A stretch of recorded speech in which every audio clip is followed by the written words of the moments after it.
Okay, so let's get started, everyone. So thanks for coming here. Like it's on a special day because our typical day, leap day, is on Thursday. So that's Thank you. non-stationary behavior here. So it's a great pleasure to have Jean Teixeira. He's coming from JPL. He's the co-director of the climate science team and center there. He's been also on the ARES science team and as one of the leaders of that. He's coming from Lisbon originally, so he had a master's and PhD from there. Spent quite a bit of time at ECMWF. That's how I got to know his work, working very much on the boundary layer and interaction with clouds, so doing very interesting work.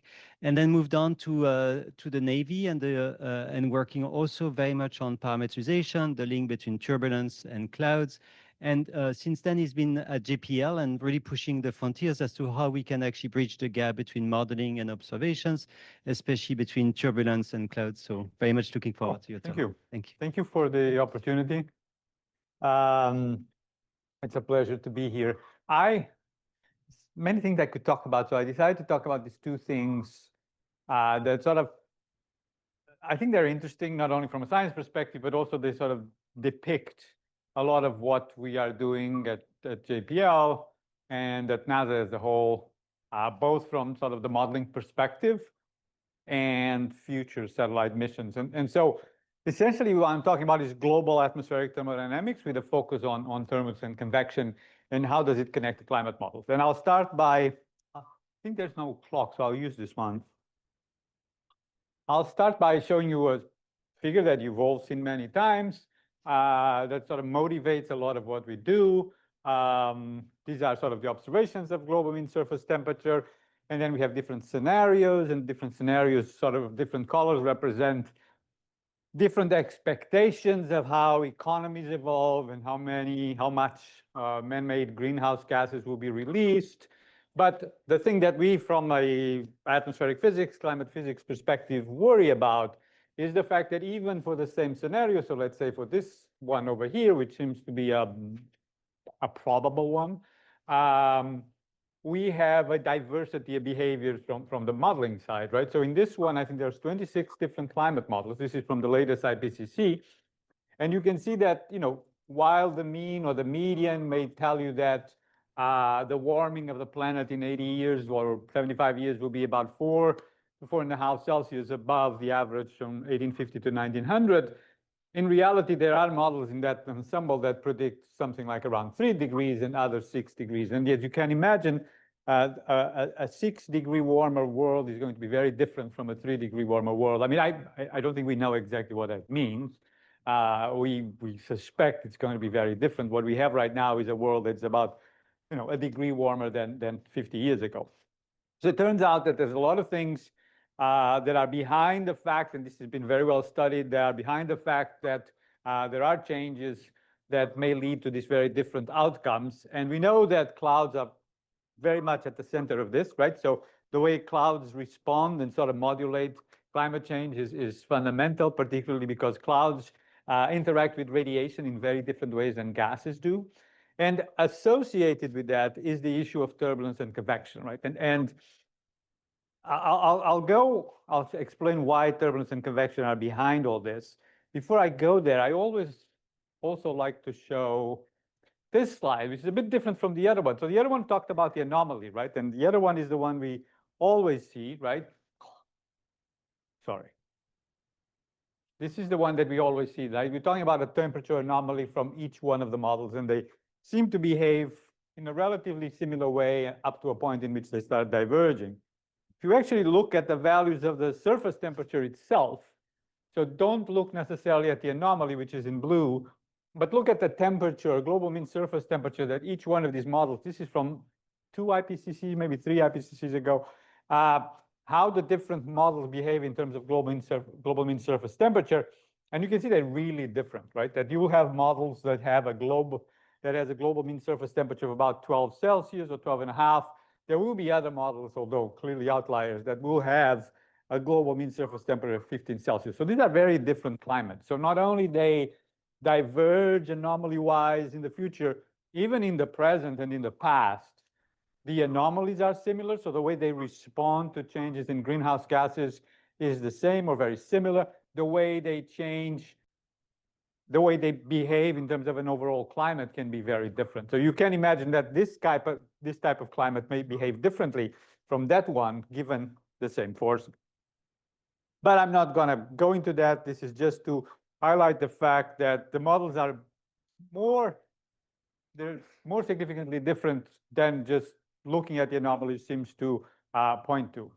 This is a figure that is probably very obvious to any of you that worked on clouds, but I've shown it before because it tries to highlight three reasons why we really need to have, of course, we need to have clouds in weather models, in atmospheric models, in climate models, because they're part of the entire system and they're part of our physics equations. But there's three roles they play that is very fundamental. One is this radiation interaction, because cloud droplets and ice particles interact with solar radiation and infrared radiation very differently than gases. The radiation interaction is absolutely fundamental, right? You look outside and, obviously you look at the sun and you can see it or not, depending if you have a cloud. The other role, of course, is precipitation in terms of weather prediction. This is kind of the main reason why people want to look at the weather prediction in the morning. Is it going to rain or is it not going to rain? That's sort of the zero order problem, and that comes from clouds. And the other one, which I'm going to talk a lot about, and that's kind of in the middle, is the vertical transport. Clouds are associated with convection, that are associated with very effective mechanisms of transporting properties in the atmosphere that, unfortunately, as many of you understand, let me go to this next slide and then I'll go back. As many of you know, and that's part of the reason you do, or many of you do what you do, when you discretize the partial differential equations that represent the fluid flow that it is our planet atmosphere, because of computer resources or limited computer resources, we actually have to break this in boxes and discretize the equations and go from partial differential equations to algebraic equations. But we have a limit in how we do that. So the limits tend to be, for weather models right now, for global weather models, about 10 kilometers, and for climate models between 50 to 100 maybe. So ECMWF, which I think is the highest resolution global weather model that exists, is 9 kilometers. The National Weather Service US model, I think, is 12 or 13. So we all know that clouds are not boxes of 100 by 100 kilometers, that there's a lot of sort of small-scale properties that exist inside the atmosphere, and that boxes of 100 or 10 by 10 kilometers do not really represent in any sort of particularly faithful way what happens at the small scales. And because the atmosphere is a nonlinear flow, this sort of what happens at the small scales sort of propagates into the larger scales. And fundamentally, there's a lot of vertical transport of properties that is not explicitly represented by this discretized version of the large scale dynamics, right? So atmospheric models, as you probably know very well right now, at least the ones, not the large eddy simulation models, but the ones that we use for global atmospheric modeling, are essentially 3D large scale dynamics, and they're coupled to one-dimensional physics that represents a lot of the physics, the clouds, the radiation, the transport. Now, let me just go back one slide, because what I wanted to highlight is, because of historical reasons, and because a lot of these pieces of code that we use are sort of engineering pieces of code, in the sense they are fulfilling a goal, like weather prediction. Every day, they sort of validate it against the observations. Turns out that while the Earth's atmosphere is a turbulent fluid where mixed phase physics and radiative transfer play an essential role, and all of these different types of clouds, like deep convection or shallow convection or stratocumulus or dry convective boundary layers, are sort of different manifestations of the same fluid equations. Turns out that in the end, in practice, very often, and historically up to now, there are different types of equations, different algorithms, different pieces of code that represent these different components. And that's, again, for historical engineering reasons, it's not only not particularly elegant, it also creates a variety of problems when you transition from one to the other. So one goal of many people in the community, including our group, has been to come up with sort of more integrated, unified, or broader parameterizations for turbulence, clouds, and convection. We've been trying to work on this for quite a long time. So the fundamental problem could be, from a formal mathematical perspective, you can isolate it with an equation like this that basically If you assume that in each one of these grid boxes you have a PDF of properties, let's say temperature or water or whatever, and that any value at any point can be written as the mean of that PDF plus a perturbation that you don't know what it is. And if you actually go back to any generic variable, and it could be temperature, it could be an atmospheric constituent, could be water vapor, could be momentum even, you basically, if you do sort of this kind of Reynolds decomposition, and then you do the averaging, you end up with an equation that for all of them looks like this, in which you have an Eulerian tendency for the mean, sort of the mean advection of the flow, of the large scale flow.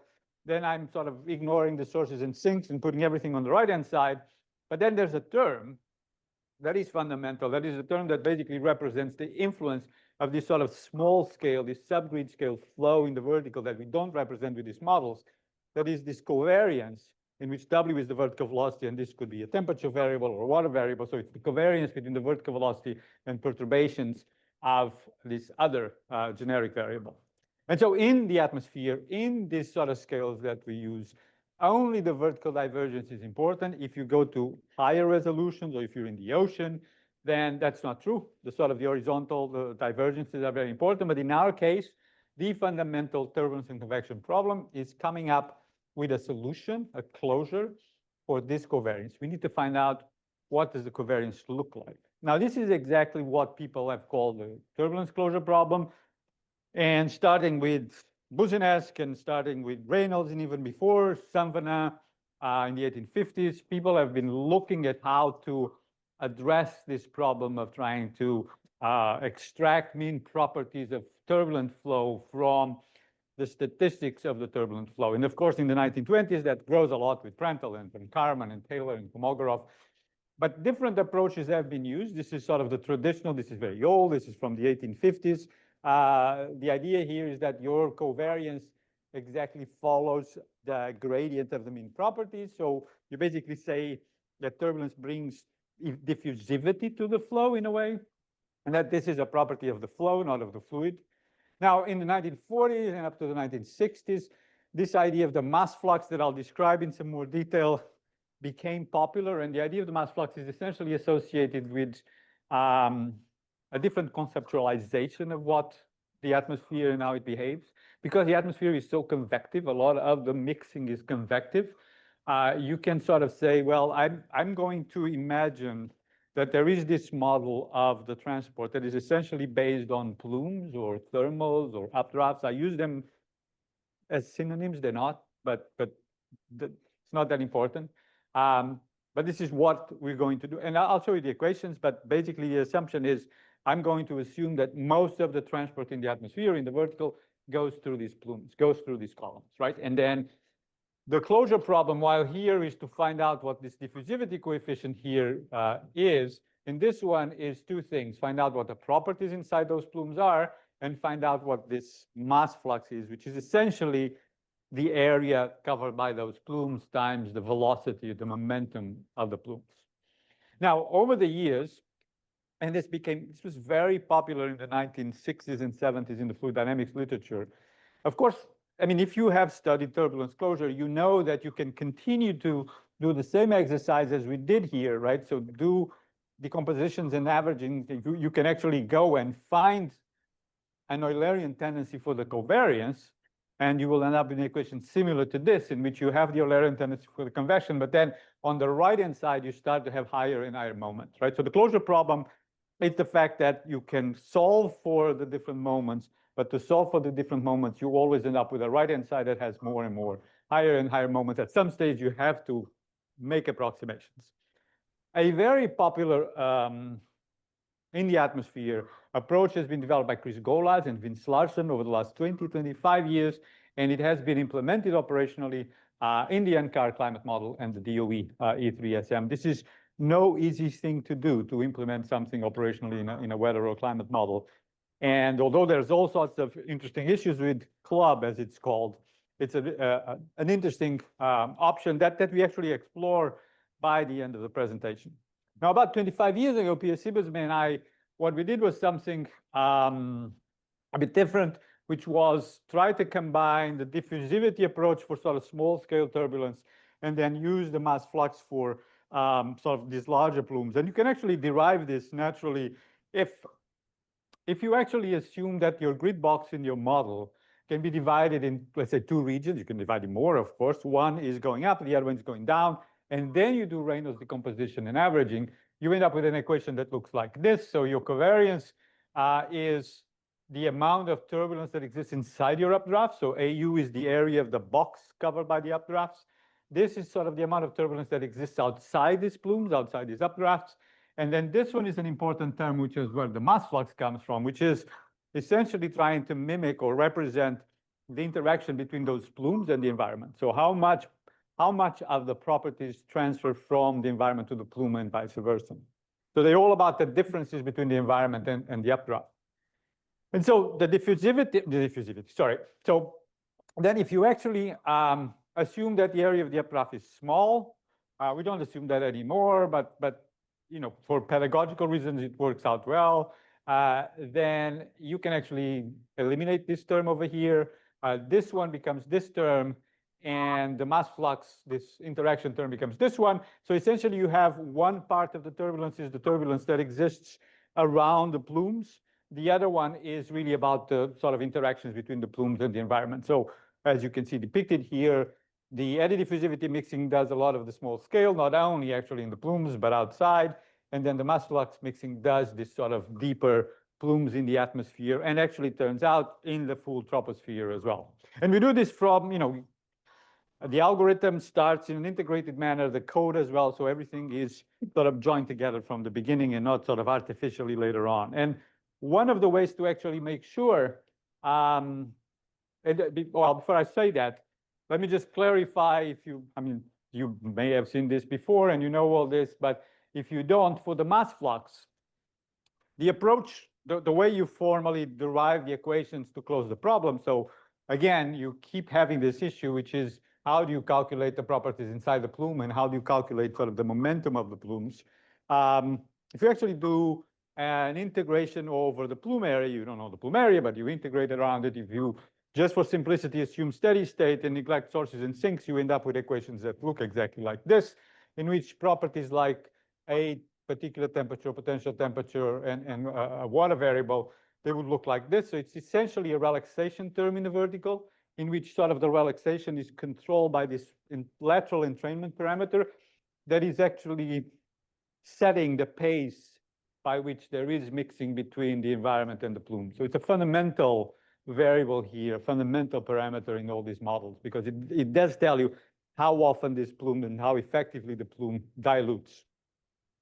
And then for momentum, the story is a little bit different. You end up with a term that is not too dissimilar, but of course you need a source of energy, and that's sort of a buoyancy. So that's a virtual potential temperature. And so that's the buoyancy that is sort of felt by the updraft. So this is the virtual potential temperature of the updraft, and that's the mean. So you have sort of all the equations as long as you can actually resolve the problem to calculate what the diffusivity coefficients are. There's a variety of different ways. We often use turbulent kinetic energy, and I could spend another 2 hours talking about that, but I will not. But one thing I wanted to highlight is the fact that our approach of our group, different groups have chosen slightly different approaches. The one we've chose over the last 10 years is this idea in which at every grid box, you have a multiplicity of plumes. So we don't just have one bulk plume that tries to sort of represent in its bulkiness all of the different plumes.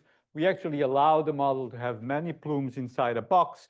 Some of the plumes, they triggered from surface properties. Some of the plumes are sort of more energetic at the beginning and end up having less entraining events. So they actually are, you know, healthy and large.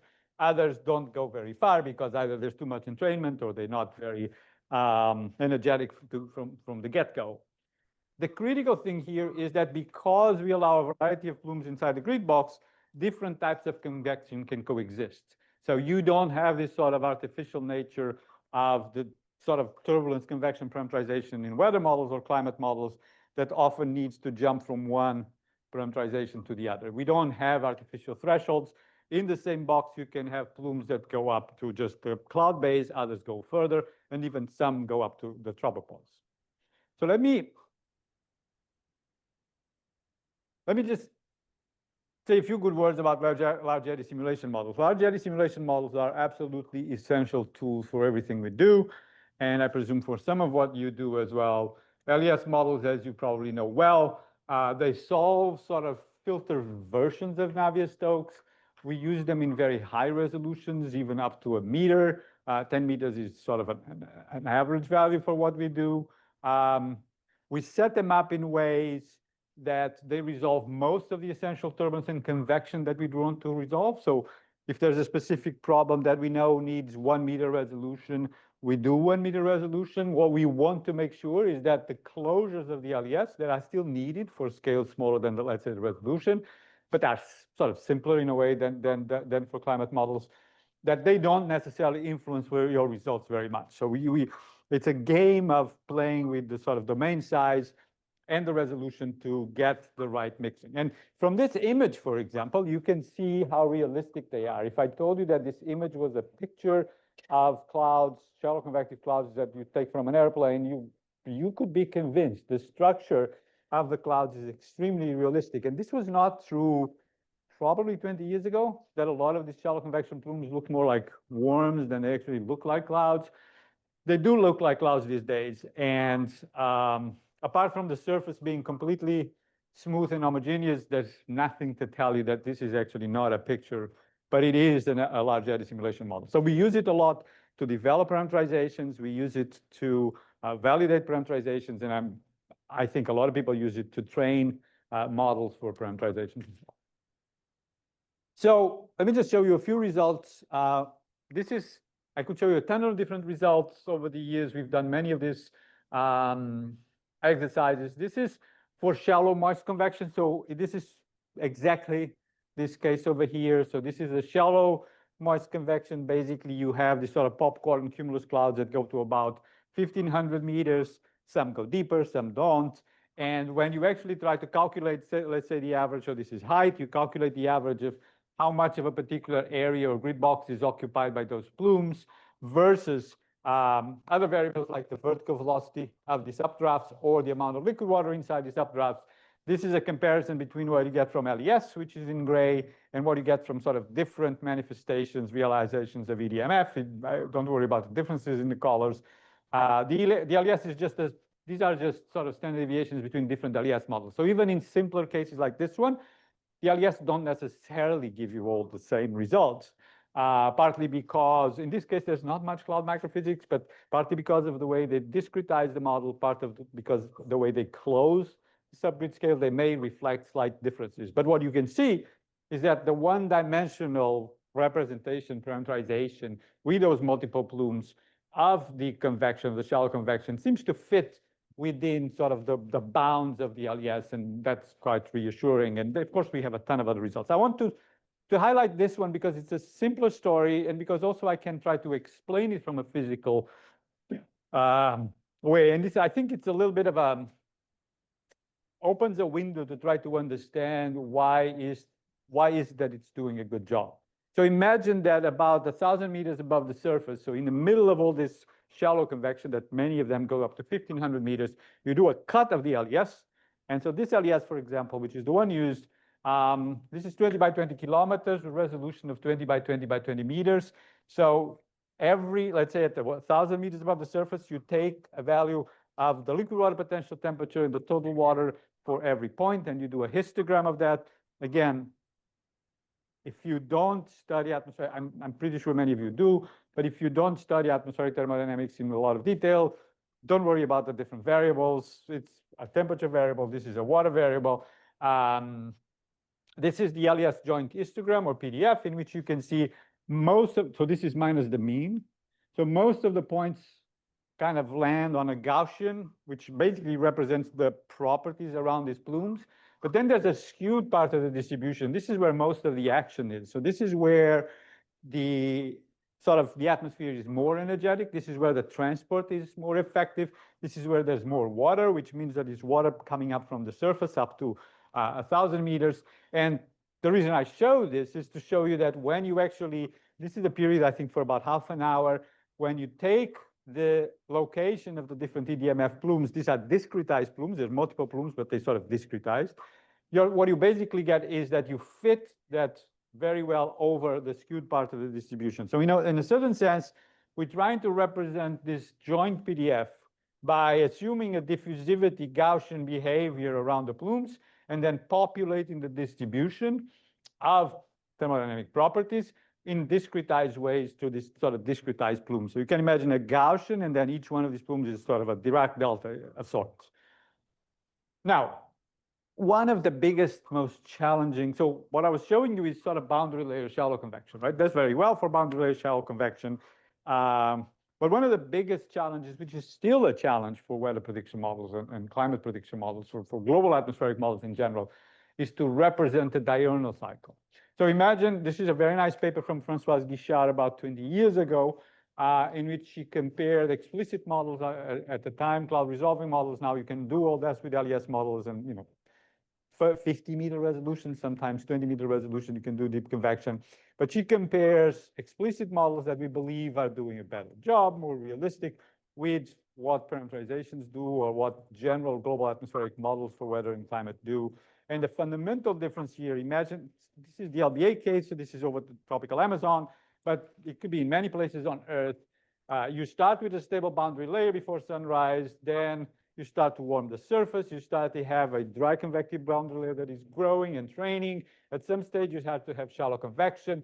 Shallow convection starts to be a little bit deeper, and then just before sunset or at some stage in the evening, you have a big thunderstorm, everything gets cooler, and everybody's happy. Or not, depending on how much water comes. The models at the time, and even today, have a tremendous difficulty in handling this problem. Often they don't allow the energy to stay there. They don't sort of ventilate very well. And because of that, they explode and rain at much earlier than they should.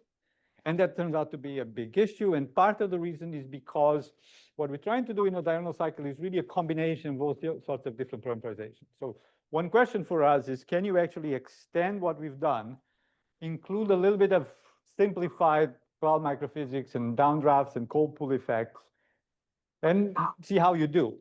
And so this is a paper from Kai Susha from 6 years ago, in which basically he simulates this LBA case. This is time for both of them. This is accumulated precipitation. This is the height of the cloud base and the cloud top. So these are the convective cloud tops. And you compare large eddy simulation with the EDMF with multiple plumes. And you can see that it does a relatively good job, right? So it's relatively realistic. And it's sort of reassuring in the sense that you are able to use just one single scheme or approach to actually represent all these different types of convection. This is a stable boundary layers, dry convection, shallow convection, then boom, deep convection starts. So because of sort of this success in a way, different versions of EDMF have been, not necessarily this one has been implemented in the Navy model, but other centers like ECMWF or the National Weather Service have implemented different versions of EDMF. This is actually one very impactful result because of the implementation of EDMF that Martin Koller published about 14 years ago. This is changes in low cloud cover, stratocumulus regions off the west coast of continents, and how much this sort of negative bias that ECMWF, as many other models, suffer, basically all models, and how much of that bias is sort of addressed by bringing EDMF into the model and by making the transport of moisture much more effective between the surface and the cloud layer. And this is about 30%, which is a major increase at the time. And I think it still stands there. So the model has been implemented, this sort of idea, the EDMF idea, with different flavors. But one thing that we've been trying to expand on, and this is a CPT project from NSF, a climate process team, that we've been working with NCAR and JFDL for the last 5, 6, 7 years almost now. And the idea here was actually, so going back to this figure here, what we're trying to do now, among other things, is actually bring the concept of multiple plumes. And instead of having diffusivity, you doing the sort of the small scale turbulence, allow the higher order closure to do that and add to the higher order closure these multiple plumes and see what happens. We didn't necessarily, we started like that. It didn't necessarily was something that we felt this was going to be a solution that solves all problems, but the results have been always positive, and they become, more and more positive as we move forward. So club is a higher order closure, and the way it actually closes the higher moment is by assuming a double Gaussian PDF shape for the atmospheric thermodynamic variables and vertical velocity. And the sort of simple way to understand this is to assume that club represents the sort of the small scale mixing using this double Gaussian, while the mass flux plumes add this sort of discrete skewness to the PDF, as I've shown before for the EDMF. Now we add the multiple plume mass flux. We stamp up from the surface layer thermodynamic PDFs. Our lateral entrainment is also based on turbulent kinetic energy, in the sense that if there is a lot of turbulence, there's more entrainment. And that plays an important role in sort of balancing things between how much small-scale mixing exists, for example, in the stratocumulus boundary layer, versus how much these plumes are actually mixing the boundary layer with the free tropospheric air. So that balance is actually sort of successfully managed by connecting the lateral entrainment to the turbulent kinetic energy. And if you have looked at the numerics of these implementations, you know what I'm talking about. If you didn't, don't worry about it. But usually when you have diffusivity in a model, you have a three-diagonal solver, because you're trying to solve those things implicitly or semi-implicitly. When you actually do a higher order closure, you end up having, in this case, a five-diagonal solver, because you're trying to solve not only for the mean variables, but for the fluxes as well. And in our case, that diagonal solver has the different plumes and the effect of the plumes and the mass flux right there on the right-hand side to solve for both the means and the turbulent fluxes. Again, if you've looked at this before, this may sound interesting. Otherwise, just don't care about it. So we go back to the same case, partly because this is a case that everybody does, partly because if you can't do Bomex and shallow convection, well, you should just go back to the drawing board. In this case, it's very different from EDMF. This is like coupling a third order closure with multiple plumes. This is some very similar figure. So this is height, same simulation. This is the updraft area, so it's in percent, or not in percent, from 0 to 1. This is the amount of cloud inside, the amount of liquid water inside the cloud. The LES is in black. Club, or the third order closure, higher order closures, is in blue. But when you couple it to the mass flux plumes, you get results that, although not perfect, are much closer to the LES than they were before. Now, a big difference between, by the way, a big difference, and this is underestimated in a way. In here, we have our own single column model. We are not putting these results. I mean, we've put this, we've managed to get this in single column models of different models, no question, the results are fine. But in this one, it's our own single column model. When you have your own single column model, you can, play with it, and you have enough familiarity with it to know how to make things better. In this case, you actually have an NCAR single column model where you add this sort of stuff. So you go into, a lot of other people's code and you change things. It's much more difficult to get this right, by the way. So this is actually a very technical detail that is often underestimated. Now, the same thing is true for this implementation of the higher order closure with mass flux. If you look at, again, the sort of phase diagram of liquid water potential temperature minus the mean and total water minus the mean. So the LES joint PDF is the same. You have a very strong Gaussian around 0, and then the skewed part. The club joint PDF is supposed to be 2 Gaussians. This is what happens. This is the big problem with this higher order closure implementation, is that although it's supposed to be 2 Gaussians, they often don't really separate enough, and they tend to be just one single Gaussian. So it has a huge amount of difficulties in representing sort of the skewed part of the mixing. And again, the discrete plumes of the mass flux really end up populating the skewed part of the distribution in a nice way to provide sort of that additional, more effective, more efficient mixing. So one thing we did, and before I talk a little bit about the satellite mission, this is sort of the last couple of slides I'll show you on parameterization and climate models. So one thing we did was to implement in the 3D model over the last 2 or 3 years, this higher order closure coupled with the multiple plumes. I'm showing you annual mean precipitation. I'm showing you low cloud cover, which means cloud cover of the boundary layers in the first 2 or 3 kilometers. On top, you have the observations. These are the climatologies for a period of about 20 years, in 98 to 2017. This is the current operational version. So this is the CMIP 6 version of NCAR. This is a version that is similar to this one, except has higher number of vertical levels. And this is our version with Club MF. Now, the important thing on this in this slide is not so much to highlight the fact that this is as good or better or whatever, but the fact that this is the first one ever done successfully, I would say, in which we don't use a deep convection parameterization. So if you have read about this, if you have worked on parameterization, and I'm pretty sure some of you have at least, you know that all these models run with deep convection parameterization. Weather models, climate models, unless you go to resolutions like 1 kilometer to 3 or even 7, and you do these global cloud resolving models, global models have deep convection parameterization.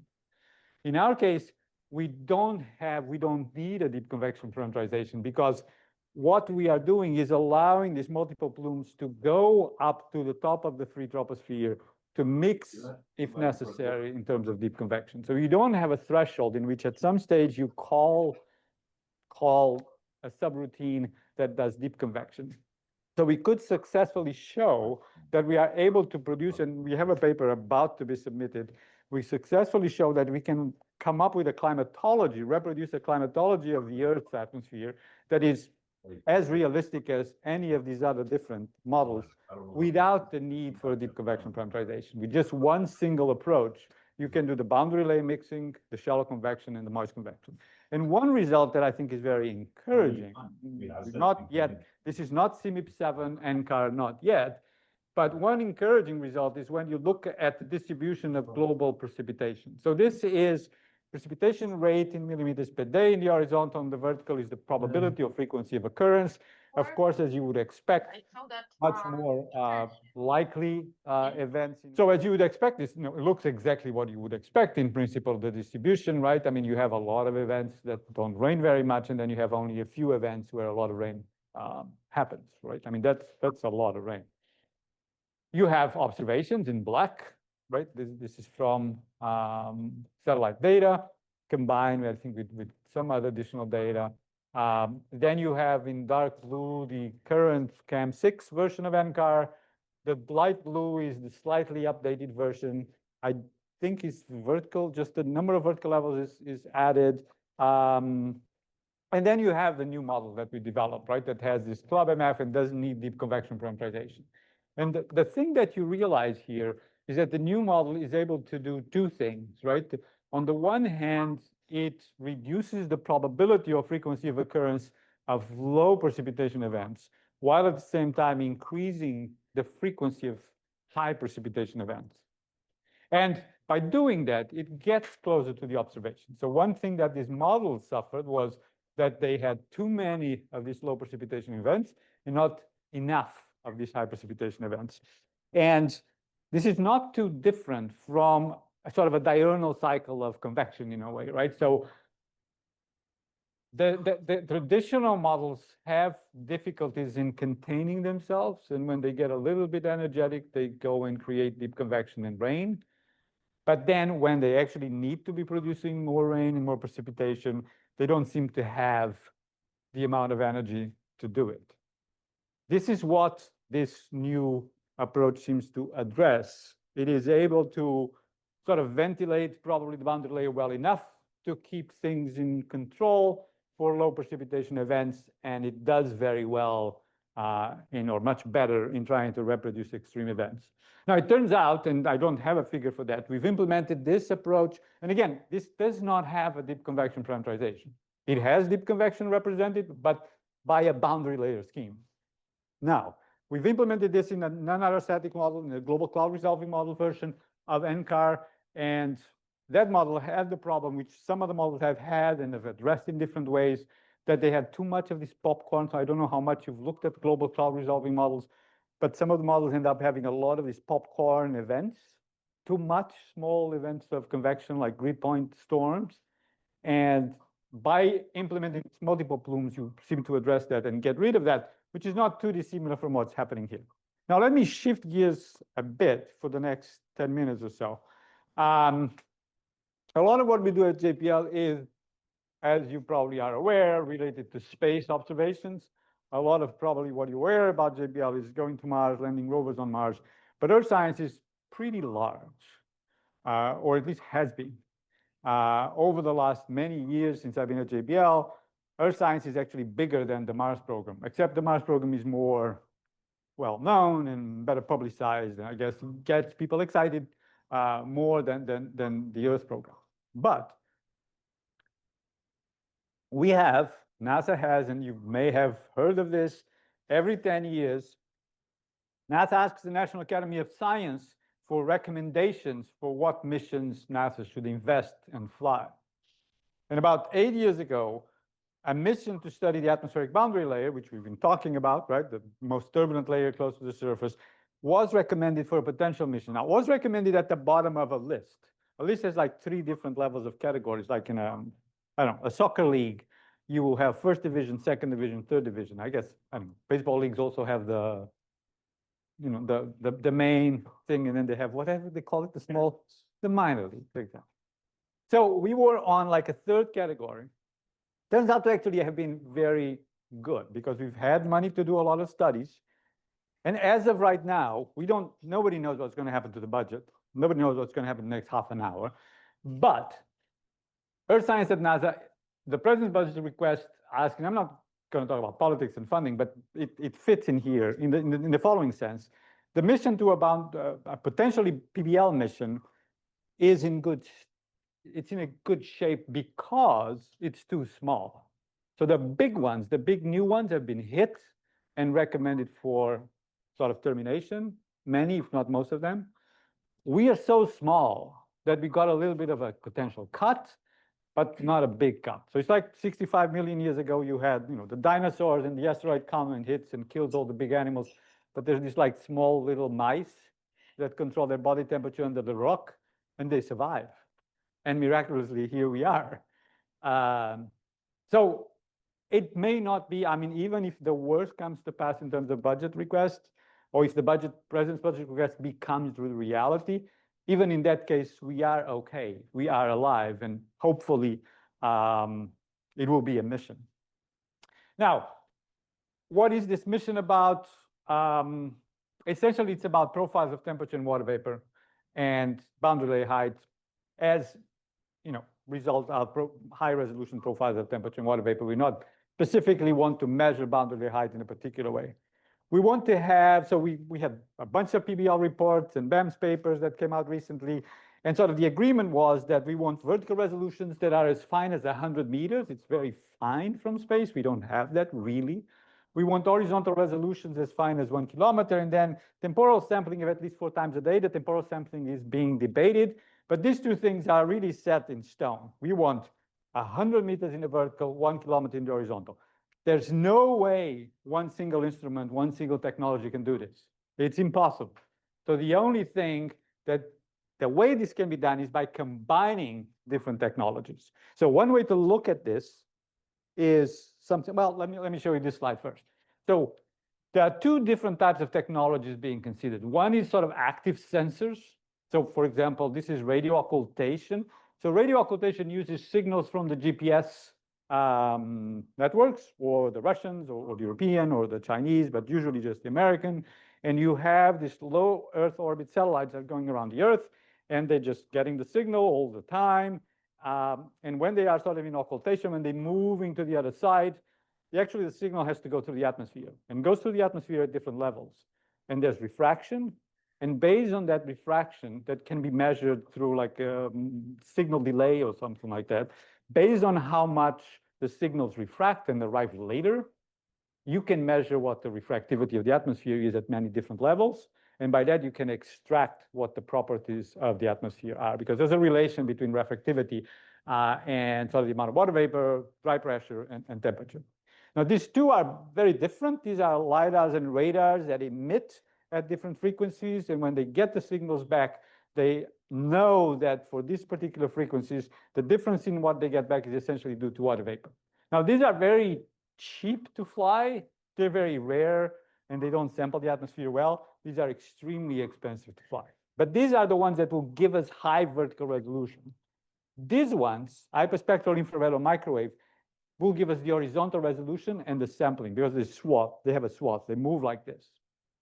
Infrared in particular, I'm pretty sure that if you had radiation classes, you've seen spectra of the atmosphere. I actually don't have it here, but I'm happy to show a lot of stuff in the next half an hour if you want to in the discussion.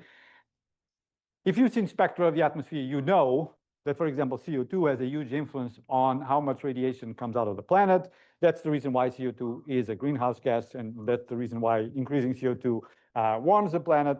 But because of that, there are frequencies at which the opacity of the atmosphere is so high because of CO2 that actually the only thing you can measure is at, let's say, at 10 kilometers, right? So because that opacity changes in frequency, you can actually measure basically temperatures at different levels.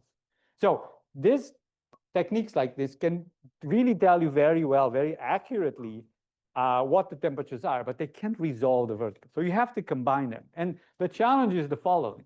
This is vertical resolution. This is horizontal resolution. Don't worry about the blue stuff for the moment. All of this pink stuff is what you expect to be in the present and in the future, the type of horizontal and vertical resolution you get from these different technologies. What we want is something around 100 meters, so a little bit below here, but let's say this is 200, and around 1 kilometer. These are the measurement requirements. These are the techniques to get them.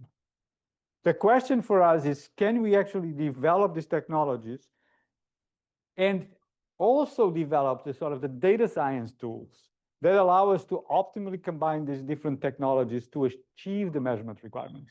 So this ends up being a mission that is not essentially only a hardware mission. It's just about technology, but it's also about how do you use the data? How do you actually extract the most information from the data? So that's where sort of data science, in a way, comes into play.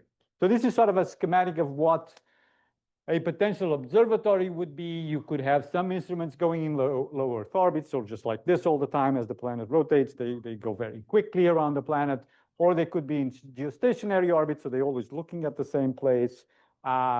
These ones would not be paid by NASA. NOAA and EUMETSAT, the Europeans, EUMETSAT just launched a very high-resolution hyperspectral infrared sounder. NOAA is supposed to do it in the next few years. In principle, it's still there in the president's budget request, so the hope is that this will take place in the next few years. These are the ones that NASA is going to invest. One of the key aspects is that it may well be that we don't have enough money to fly these particular instruments because they would require probably something like $2 billion to implement. Well, we may not have $2 billion, most likely. The other thing that is important is this idea that you cannot move forward this mission without great investment and innovation in both physics modeling and data science. And when I talk about, I don't want to spend too much time here. We can then have a discussion. I can discuss these satellites. So I'll conclude first by telling you some critical considerations for the Global PBL Observatory. The first one is because we need multiple instruments. We need to be able to combine the different observations in some sort of optimal way to extract as much information as possible. We need to have sophisticated measurement architectures. We don't know yet exactly what that's going to be. We're having studies going ahead. Again, because we have this multiplicity of observations, but also because we want to bring what we call suborbital, which is airplanes and maybe drones, and surface-based measurements. This opens the possibility for a variety of partnerships, both in the US at the international level. You can imagine many countries that may not have a budget to invest on space-based assets. Some of these countries have extremely good surface-based assets. Mexico City is an example in which Mexico itself has a very, very small space agency. There's no willingness to invest money on that. On the other hand, the city of Mexico City has a huge amount invested on understanding the atmosphere really well because of air quality problems. Data science, I mean retrieval algorithms, I mean data simulation, data fusion, and the role that AI could play here in helping extract information and connect things that we don't know how to connect. And the continuous development of physics model that is important as well. So anyway, I'll conclude my presentation. This is basically two stories. I spent like 70% of the time on the first story, which is the stuff that we've done over the last 20 or 25 years in coming up with sort of unified or integrated parameterizations that blend approaches that sort of represent small-scale turbulence with larger convective eddies, And I highlighted at the end how combining high order closure with multiple plumes actually produces a model that kind of fully unifies all these representations of small-scale processes in a successful way. And precipitation PDF was actually a very nice result that we'd like to highlight. Now, in terms of the NASA mission, NASA is focused on that. We don't know what the budget is going to be. George is over there in the back, and he knows this extremely well. The uncertainty right now for NSF, for NASA, for DOE is enormous. I think uncertainty is the right word, because if, for example, the Senate appropriations comes to be sort of the law of the land, everybody is okay. But if the president's budget request becomes, then it's big cuts at NSF, big cuts at DOE. The ARM program goes away, for example, and substantial cuts for NASA science as well. But I mean, we had a lot of meetings last week about this. Even at headquarters, people believe that this is something that we will be able to do if the decadal survey ends up, if the new decadal survey ends up selecting this as the top mission. And the critical question is really, how do you combine these diverse technologies, which makes it not just a hardware problem, which is a typical NASA kind of thing, but also a data problem. And that is the sort of thing that many people are interested in, right? So how can we actually extract more from the data and I think this is a place where AI probably could play a fundamental role, and already does in a way. The other thing is the potential for partnerships. So I've been giving this talk in many different places and highlighting this.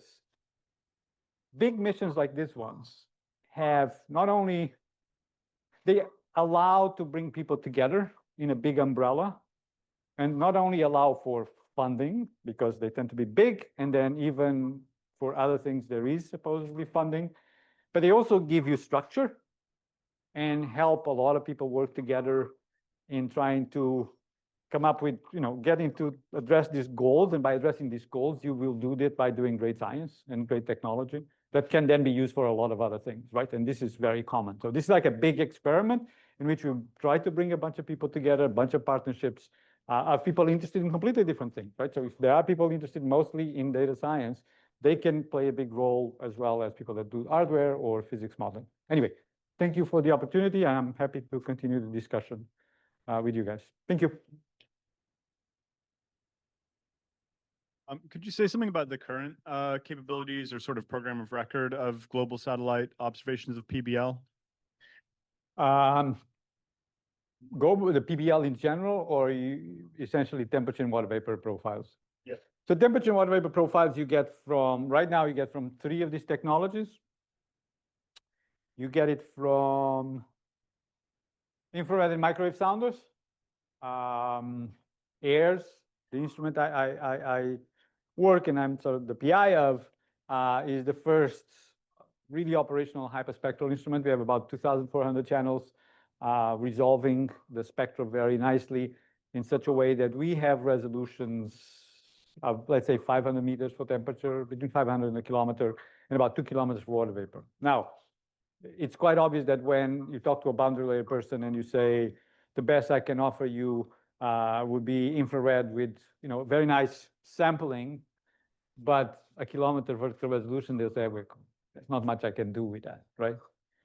We do have radio occultation, so there are several, not too many, but I would say maybe 5, 10 satellites around the world with RO receivers, and each satellite produces probably about 500 soundings around the world per day for each GPS constellation.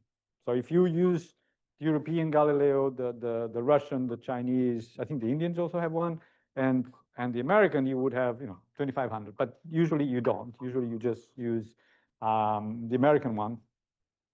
But you can, this is not a lot, and a lot of this data is very noisy. So I would say that right now the program of record exists, but in terms of providing the right vertical, it doesn't provide the right horizontal resolution, and providing the right vertical resolution of, let's say, 100 to 100 meters, it's very spotty and not very reliable. I'll give you an example here. So this is a slide I didn't show. So we look for collocations. These are 2 sondes. This is a field experiment called MAGIC that took place in 2013. That was the initial PI of that. That's the first ARM mobile facility deployment. It was deployed on a container ship that transported, I guess, cars and pineapples between Long Beach and Pearl Harbor and back for a year.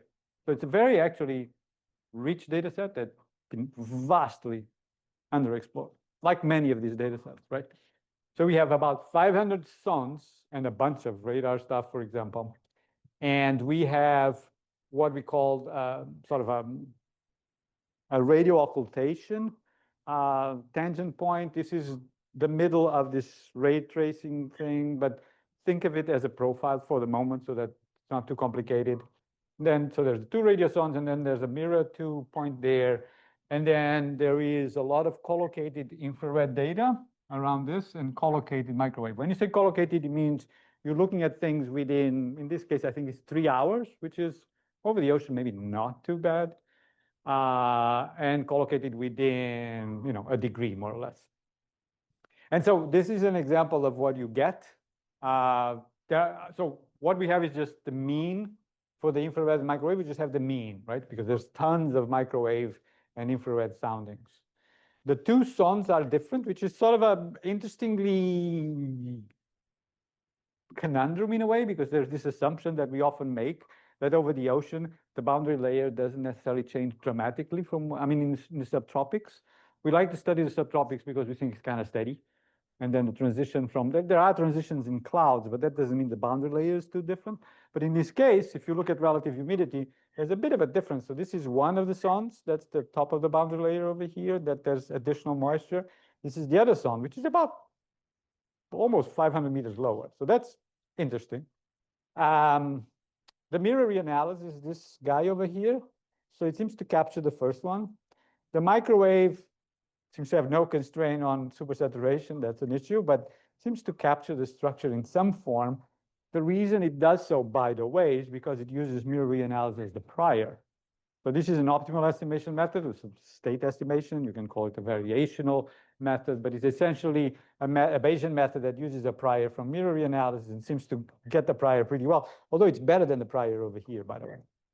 The infrared is the green one, so it's shallower, but captures the boundary layer more or less okay. And over here, we have a fused one. So imagine a state estimation problem with sort of a minimization, which you have different cost terms. And data fusion, in this sense, what you're doing is just we have each one of these cost functions is associated with different, with RO, one of them, the infrared, the other one, microwave, the other one. And the fused product seems to get a little bit better, but not very much. This is the program of record. So a long answer to your question, a confusing plot, but that's the program of record. We don't have enough vertical resolution, and the horizontal resolution is not good enough either. You have some great people maybe behind you could discuss, you know, some. Sorry? I think we have some people doing things very aligned with Oh, that, you know, very nice. sparse observations, multimodality, and all. Okay, like nice. that. No. They have like great solutions. And with Perfect. Yeah, that would be great. Thank you. Can you go back to the map where you see the reduced bias? Which one? The parametrization. I just wonder, like, if you can comment on. This one? No. No, the other one. This one? No, back. Go back. This one? This one. Yeah. Why is the reduced bias so strong in eastern boundary ocean currents and also in the Southern Ocean? Because I see like. Oh, off the West Coast? Yes. Oh, it's because, so this is where you have the upwelling, very strong upwelling. In the boundary layers, this is an historical perennial problem. Global atmospheric models, both for weather and climate, are not able to produce, in general, enough cloud cover there. We know that climatologically, the cloud cover is about 80%, and the models tend to have a tough time. Now, this particular experiment tells you that maybe part of the reason is that the transport of water vapor is not efficient enough. And when you make that transport more efficient, you have more water vapor to allow clouds to exist. That's not the only reason. We suspect, actually, interestingly, that the reason may not necessarily have only to do with the boundary layer parameterization, but also with the large scale. So the large scale forcing, in this case, is subsidence. But the subsidence in these models is calculated from the continuity equation, and it's often the small difference between two large quantities. The substance is it's supposed to be a low value, and it's also very noisy. And we kind of suspect that the substance plays a role here as well by pushing the boundary layer down maybe a bit too much.